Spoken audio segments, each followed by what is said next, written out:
কোন সত্যি লুকাতে এমন সিদ্ধান্ত নিল রাহুল?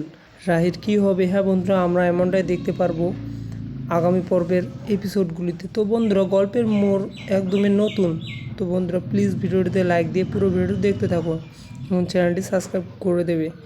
তো গল্পের শুরুতে আমরা এমনটাই দেখতে পারি বন্ধুরা, রাহি আর রাহুলের বাবা দুজনে মিলে খুব ঝগড়াঝাটি করতে থাকে। এরপর রাহুল মাঝখানে কিছু কথা বললে রাহি রাহুলকে বলে, তুমি কোনো কিছু না জেনে আমাদের মাঝখানে ঢুকছো কেন?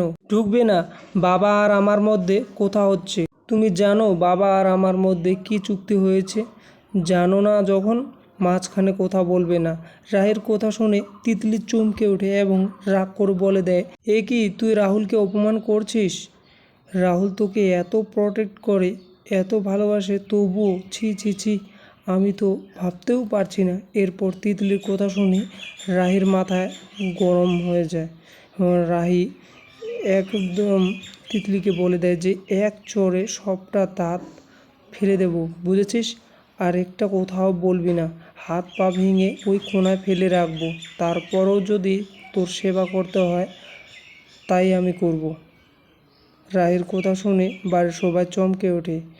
এরপর তিতলি বলে, তুই কি ভেবেছিস তোর এই মিথ্যে ভয় দেখিয়ে আমাকে করিয়ে রাখবি? রাহি বলে, ও তোর ভয় দেখালে চলবে না বুঝি, দাঁড়া ব্যবস্থা করছি। এরপর এই বলতে না বলতে তিতলিকে উচিত শিক্ষা দেয় এবং তিতলি বলে, তুই আমার গায়ে হাত তুলেছিস, তোর এত বড় সাহস? তুই দিদি বলে তোকে আমি কিচ্ছু বলছি না, তার জন্য তুই বেঁচে গেলি। এই কথা শুনেই রাহুল একদমই অবাক হয়ে যায় যে তিতলি কি বলল, কি বলছে।